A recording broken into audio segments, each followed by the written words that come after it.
네, 대통령 관저에서 음식을 준비했던 조리장, 올 여름에 그만두고 이제 일반인이 됐습니다. 그가 입을 열었습니다. 내가 이러려고 최순실에게 밥 해줬나 이렇게 자조했습니다. 과연 그가 어떤 이야기를 나눠봤는지 지금부터 하나씩 알아보겠습니다. 손수 변호사, 네. 일단 여성동화와 단독 인터뷰를 한 거죠? 그렇습니다. 여성동화의 그런 기사가 이제 보도가 됐는데요. 네. 청와대 조리장 전직입니다. 이제 네. 한모 전 청와대 조리장의 인터뷰가 여성동화에 실렸는데요.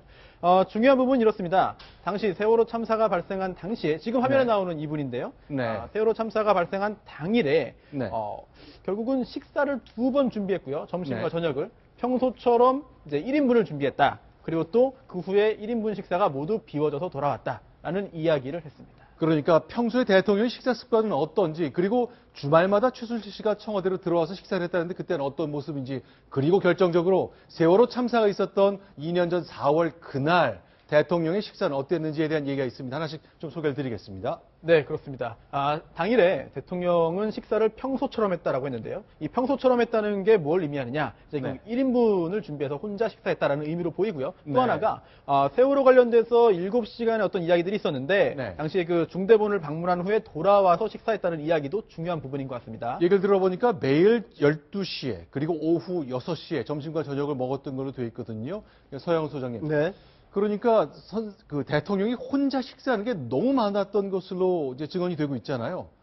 네, 그렇습니다. 혼밥의 원조가 아닐까 네. 싶을 정도로 주로 혼자 식사를 하셨다는데, 네. 저기 청와대 조리장의 이야기는 자기는 조리를 할 뿐이지 내가 하는 사람은 다른 사람이 있었기 때문에 네. 그것을 확인하지 못하지만 1인분을 했었고, 바로 문제 4월 16일 세월호 당일도 관저에서 식사를 했다고 하는데, 관저에는 큰 식당과 작은 식당이 있는데 바로 큰 식당, 작은 식당 모두에 TV가 있었기 때문에 아마도 네. 세월호 사건 뉴스를 보면서 식사를 한 것이 아닌가 하는 게 저 조리장의 증언인 것 같습니다. 그런데요. 네. 저기서 혼밥, 즉 혼자 밥을 먹고 다른 사람들하고 같이 먹으면서 뭐 소통도 하고 네. 그렇지 않았다고 하는 것도 물론 문제이기는 하지만 네. 그보다 더 중요한 거는 저 한모 씨가 증언한 거에 따르면은 대부분의 네. 점심과 저녁을, 특히 점심까지도 네. 본부에, 즉 본관에 있는 집무실에서 네. 식사를 하지 않고 관저에서 대부분을 식사했다는 거예요. 그러니까 박근혜 대통령은 네. 외부 일정이 있어서 밖에 나가서 하는 일정이 아니라면은 네. 대부분 관저에서 했다고 하는 말이, 실제로 그러니까 업무를 만약에 관저에서, 본관보다도 관저에서 더 많이 했다면 과연 제대로 있었을까? 그 조리장이 얘기한 거에 보면은 네. 만약에 본관에서 근무를 하게 되면은 네. 본관에 직접 조리장들이 다 같이 한식, 양식 모두 가서 대기하면서 거기에서 만들어줬고, 그다음 저 관저에 있을 때는 관저에서 만들어주고, 또 밖에 나갈 때는 밖에 함께 같이 나가서 만들었다고 그러거든. 그러니까 항상 같이 박근혜 대통령의 음식을 만들어줬는데 네. 그게 가장 많이 먹은 곳이 관저더라. 이게 가장 핵심적인 증언입니다. 일반 직장인과 달리 이제 대통령은 자기 숙소와 사무실이 한 걸어서 한 2, 3분 거리 정도니까 가까운 것이고, 또 집에도 주방이 있고 사무실에도 주방이 있는 것이 특징입니다. 그러나 이 주방장, 조리장의 설명에 따르면 특별한 일이 아니면 꼭 집에 와서 밥을 해 먹었다, 누가 해주는 밥을 먹었다, 그 얘기가 되는 거잖아요. 자, 글쎄요. 직접 인터뷰한 것, 이 조리장은 직접 저희 그 채널에가 직접 만나진 않았습니다. 여성동화 편집장과 인터뷰를 쭉 해왔는데 저희가 여성동화 편집장과 얘기를 좀 나눠봤습니다. 그 한 대목을 소개해드리겠습니다. 무척 부담스러워 하셨고 두려움도 있고, 네. 한편으로는 이런 얘기를 했는데, 네. 내가 이러려고 저 청와대 들어가서 음식을 해서 밥을 해서 네. 최순실을 먹였나, 네. 정말 자괴감이 든다, 이런 이야기를 했어요. 대통령 말씀을 패러디해서 하신 거네요. 그렇죠. 그러면서 이거 정말 내가 해야 될 얘기인데 내가 이러려고 최순실 밥을 해 먹였나, 이런 네. 생각이 든다. 자, 이러려고 최순실 밥 해 먹었다. 역시 일요일 얘기겠죠? 요새 이제 올린 머리 논란에서부터 이제 드디어 조리장 말까지 나왔는데, 저는 기본적으로 기자 입장에서 특종을 하는 기자들의 그런 노고에 대해서는 너무너무 잘 열심히 하고 있다고 생각은 하지만, 네. 청와대의 저런 내밀한 대통령의 사생활이 이렇게 공개된다는 것에 대해서는 참 국민의 한 사람으로서 저도 약간의 자괴감이 듭니다. 근데 네. 저 조리장 말씀에서 저는 아까 하종대 국장 말씀하신 부분도 핵심이지만, 저는 오히려 한 부분에서는 세월호 7시간 당일에, 그날 세월호 4월 16일에 대통령께서 관저에 계셨다는 거, 네. 뭐 그동안 뭐 성형을 했다, 뭐 누구를 만났다, 구술을 했다, 심지어 이런 얘기까지 나왔는데 네. 관저의 행적이 일단은 그 조리장의 입을 통해서 확인이 됐고 또 뭐 혼자든 어떻든 혼자 점심 저녁을 관저에서 해결했기 때문에 네. 세월호 7시간의 대통령의 행적을 가장 옆에서 가까이 본 증언자의 굉장한 그 의미가 있는 증언이다. 그래서 세월호 7시간에 대한 더 이상의 논란은 좀 이제 좀 사그라들어도 되지 않느냐 이런 생각을 했습니다. 사실 이제 청와대에서 굉장히 이제 어제 머리 미용과 관련해서 얘기했을 때 처음에는 무슨 남녀 간에 무슨 문제가 있는 것처럼 얘기를 하다가 구판이 벌어졌다는 얘기도 있다가 이제 뭐 전신 맞추어 오랜 마취 끝에 성형을 했단 말이 있다가 이번엔 미용을 했다는 얘기가 있다가 결국 점심과 저녁은 정시에 먹은 것으로 일단은 얘기가 나오고 있는 예, 겁니다. 그 머리도 오후에 한 거는 분명히 맞다고 우리 한 조리장이 얘기를 했죠. 그리고 그 머리를 한 것도 어떻게 보면 대통령이 매일 일정이 있지 않습니까? 그러면 네. 어떻게 보면은 매일 와서 머리를 해줘야 되잖아요. 네. 그런데도 일주일에 한 2, 3일 정도뿐이 오지 않았다. 즉 다시 말해서 공식적인 일정이 없는 날은 아예 머리도 하지 않고 그냥 관저에 머물렀다고 하는 그런 얘기니까 네. 상당히 박근혜 대통령이 과연 진짜 직무를 제대로 한 건지 이거에 대해서 의문이 드는 그런 실정입니다. 우리식으로 얘기하면 재택근무를 굉장히 오래 한 것으로 봐야 될 것 같습니다. 그러나 많은 사람이 관심을 갖는 것은 최순실 씨의 국정농단이기 때문에 그가 일요일마다 들어왔다. 관련된 얘기가 굉장히 조리장의 얘기를 통해 들어오고 있습니다. 자, 손소 변호사님, 네. 이 얘기 좀 정리해 주시죠. 네, 한모 전 조리장이 여성동화의 인터뷰에서 이런 이야기도 했습니다.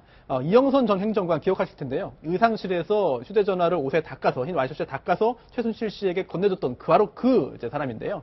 임기 초에 매주 일요일에 이 이영선 전 행정관이 최순실을 픽업해왔다. 즉, 데리고 왔다. 같이 네. 왔다는 이야기인데요. 그분 오신다. 즉, 최순실 씨가 온다. 라고 하면은 조리장이 3명이나 대기했다라는 이야기를 함으로써 물론 한 전 조리장이 모든 출입 인사를 다 알고 있는 것은 아니지만 적어도 최순실 씨가 임기 초에 자주 왕래했다라는 점에 대한 이야기를 여성동화에게 했습니다. 자, 그런데 한번 봅시다. 근데 이제 문고리 3인방이라는 사람이 최순실 씨가 오는 일요일이면 다 관저로 와가지고 회의도 하고 그랬다는 얘기잖아요. 예. 최순실 씨가 그 회의를 주재를 했고 네. 박근혜 대통령은 뭐 배석을 하거나 직접 주재를 하지 않고 결국은 일요일 날은 마치 문고리 3인방이 주중에는 문고리 3인방이 박근혜 대통령을 보좌하고 네. 일요일에는 최순실 씨를 보좌하는 것처럼 최순실 씨가 그 3명을 데리고 그동안 일주일에 있었던 것 그리고 앞으로 일주일에 했던 것들을 논의를 했다고 하니까 일요일에 대통령은 과연 최순실인가 이런 의문이 들 정도입니다. 그런데 놀라운 사실이 하나 있습니다. 서영원 소장님. 네. 이 문고리 3인방과 최순실 씨 그리고 박근혜 대통령 5명이 대통령의 숙소가 있는 관저에 일요일이면 모였는데 이게 어떻게 된 겁니까? 5명이 함께 밥 먹는 일이 없었다? 이게 무슨 얘기입니까? 한마디로 식구가 아니라는 뜻. 밥식자, 입구자. 식구라는 게 밥을 같이 먹으면서 공동체 의식도 생기고 네. 그 함께 친해지는데 네. 저분들은 업무 이외에 개인적인 이야기라던가 친밀한 감이 전혀 없었다는 것들이 좀 확인되는 것 같고요. 네. 주로 한 주간의 일들을 평가하고 그 다음 주간의 일들을 기획해서 그것들이 수석 비서관회의라든가 국무회의를 통해서 관철되게 하고 하는 그야말로 비선실세들의 모임의 성격이 있지 않았나 그렇게 좀 파악해 볼 수 없다는 대목인 것 같습니다. 제가 네. 보기에는 그 친밀감이 적었다 이렇게 말하기는 좀 그렇고 네. 최순실 씨하고 박근혜 대통령 사이가 뭐 중국말로는 꾸이미 정도 할 정도니까 네. 친밀감이 적었다기보다는 박근혜 대통령의 식습관, 네. 즉 식사는 아무리 친하더라도 자기 친형제도 아니었고 네. 뭐 부모님도 아니었고 했기 때문에 그런 사람들하고는 직접 같이 식사를 하지 않았다 이렇게 봐야 될 것 같습니다. 이 대목은 어떻습니까? 이거 보세요. 자, 이제 5명이 모였는데 대통령 원래 혼자 많이 먹었고 예. 최순실 씨도 따로 먹었고 이 그렇죠. 3인방도 하나 다 따로 먹는 바람에 5인분을 한꺼번에 만드는 게 아니라 1인분을 5번 만들어서 모셔야 됐다. 그래서 일이 끝나면 밤 10시, 11시쯤 됐다. 이렇게 예, 얘기합니다. 그러니까 일요일 날 어떻게 보면 다른 주중보다도 일요일 날 더 늦게까지 일을 한 셈인데 네. 어떻게 보면 박근혜 대통령은 원래 식습관이 그렇다고 치더라도 네. 최순실 씨가 그 문고리 3인방하고 같이 먹지 않았다고 하는 거는 최순실 씨 자체도 야 나는 너네들하고 같이 밥 먹을 같은 한 탁자 위에서 밥 먹을 그런 사이가 아니야. 네. 이렇게 하는 거를 어떻게 보면 은연중에 보여줬다고 하는 측면에서 상당히 좀 그 최순실 씨가 보통 주위 사람들을 어떻게 대하는지 그리고 문고리 3인방을 어떻게 대했는지를 보여주는 대목이라고 하겠습니다. 한 가지 특징 네. 재미있는 것은 네. 최순실 씨가 꼭 네. 저녁 식사를 챙겨 먹고 갈 때 네. 김밥을 사달라 그래서 김밥을 싸갔다고 합니다. 우리 어머니들도 왜 끼니 지나서 밥 차려달라고 아주 싫어하는데 네. 저 사람들 5사람을 일일이 밥을 챙겨야 되는 조리장 입장으로서는 밤 10시, 11시에 일이 끝나는데 거기다가 특별히 김밥까지 올 때마다 싸달라고 했다니까 얼마나 그 최순실 씨가 밉상이었는지 좀 미로 짐작해 볼 수 있는 것 같습니다. 자, 저희가 김밥도 영상은 원래는 사다 줬답니다. 근데 사다 줬더니 맛이 없다고 직접 만들어 달라 해서 만들어 줬답니다. 지금 화면에는요, 일본식 음식인데 스키야키라고 해서 고기도 좀 넣고 야채도 넣고 소스 넣고 졸여 먹는 음식이 나오는데 지금 저희가 이렇게 영상을 보여드리는 이유가 있습니다. 글쎄요, 최순실 씨 입맛이 그런 것인지 유독 일요일에 청와대에 들어오면 화면에 보셨던 저 음식을 주문해서 조리장한테 만들어내라고 요구했다는군요. 김민경 편집장 얘기를 계속 들어보겠습니다. 최순실 씨는 중간에 뭐 김밥을 싸라 이런 식의 뭐 간식을 달라 이런 얘기를 했었고 네네. 그다음에 저녁은 항상 스키야키를 즐겨 했기 때문에 스키야키를 만들고 뭐 2, 3인 정도 같이 식사하는 걸 은근히 좀 피하는 눈치가 있어서 각자 따로 상을 봐서 이렇게 제공을 했다고 하거든요. 글쎄요, 스키야키가 좀 서민들이 접하기가 쉽지가 않은 고급 네. 일식 요리 중 하나잖아요. 건강식 같은 거에도 좀 관심이 많았던 것 같고 최순실 씨도 회의 중간에 배가 고프니까 김밥을 좀 넣어달라 이렇게 네. 얘기를 해서 처음에는 다른 요리도 해야 되니까 김밥 전문점에서 파는 김밥을 좀 사다가 넣었더니 지루하다, 질리니까 좀 직접 싸봐라 이렇게 네. 지시가 내려와서 이제 갖고 있는 재료들 같은 거 가지고 지김밥도 싸고 고추김밥도 싸고 그래서 아주 다양한 김밥을 싸서 그러면 자기도 좀 먹고 갈 때 좀 싸라고 해서 네. 싸가지고 나갔다고 그렇게 얘기를 했습니다. 네. 원래 그 청와대 같은 공간에 아주 공적인 공간에서 일하셨던 분들은 네. 뭐 직업 윤리라 그럴까요? 이렇게 일하고 난 뒤에 어떤 대통령의 그런 식습관이라든지 이런 걸 시시콜콜이 얘기한다는 게 사실 직업 네. 윤리하고는 맞지 않는 일인데 뭐 오죽하면 정권이 거의 무너진 상황이니까 지금 저런 어떤 증언들이 계속 나오고 있다고 생각이 되는데 네. 아까 뭐 전 조리장이 그렇게 밤늦게까지 일을 뭐 과로로 했다라고 생각하지는 않습니다. 왜냐하면 대통령께서 혼자 드시니까 네. 우리 어쩐 면에서는 역대 대통령들보다 더 굉장히 일이 없었을 것 같다는 생각이 들고요. 네. 또 사실 전임 대통령도 따지기 시작하면 네. 저런 식의 식습관이라든지 그 아주 청와대 내의 내밀한 사생활이 왜 없겠습니까? 네. 제가 말씀드리고 싶은 것은 저런 어떤 보도에 대해서 우리가 뭐 참고는 하겠지만 이것들이 네. 어떤 최순실의 국정농단 게이트와 연결이 돼서 네. 다소 선정성이나 어떤 네.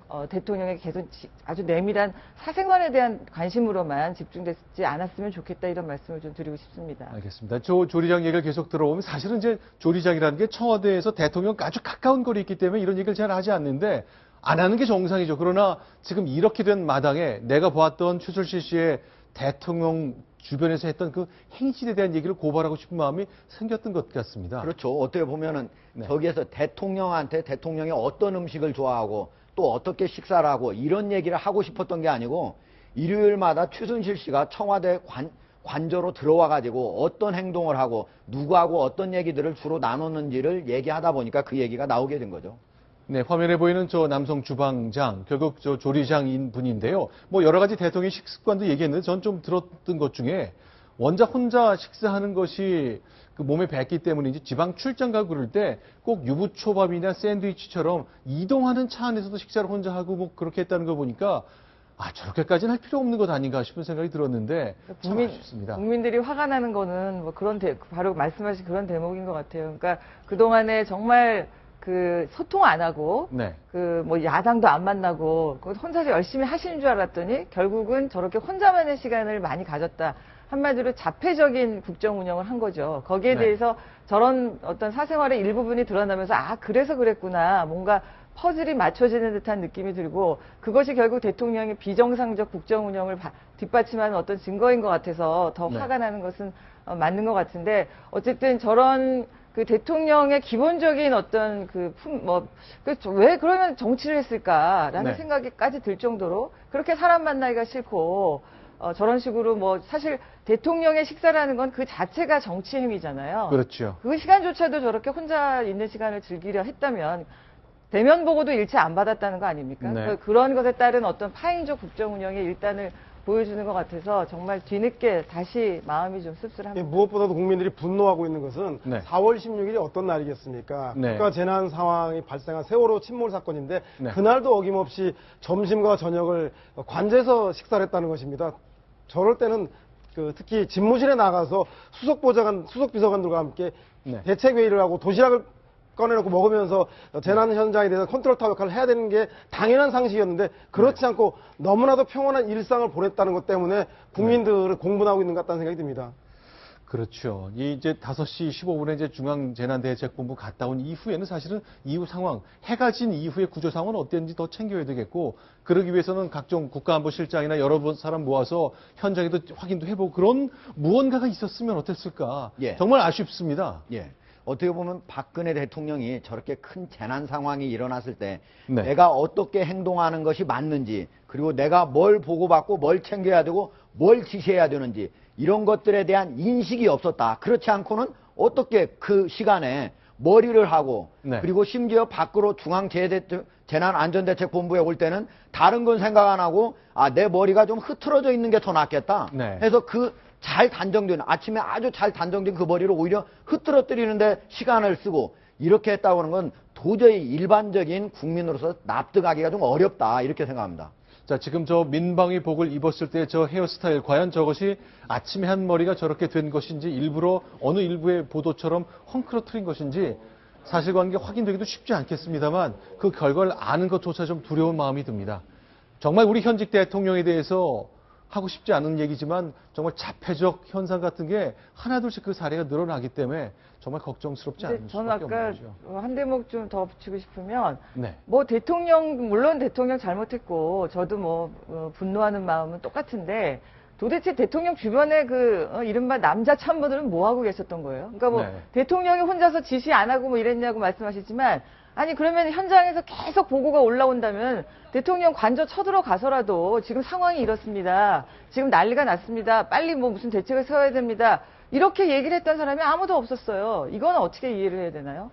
그러니까 특히 당시에 김기춘 실장 같은 사람들도 다 보고를 받았을 테고 당시에 지금 주중대사하는 김장수 안보실장도 전화로 다 보고했다고 하는데 저는 이번 기회에 이 참모들도 단죄를 네. 해야 된다고 생각합니다. 알겠습니다.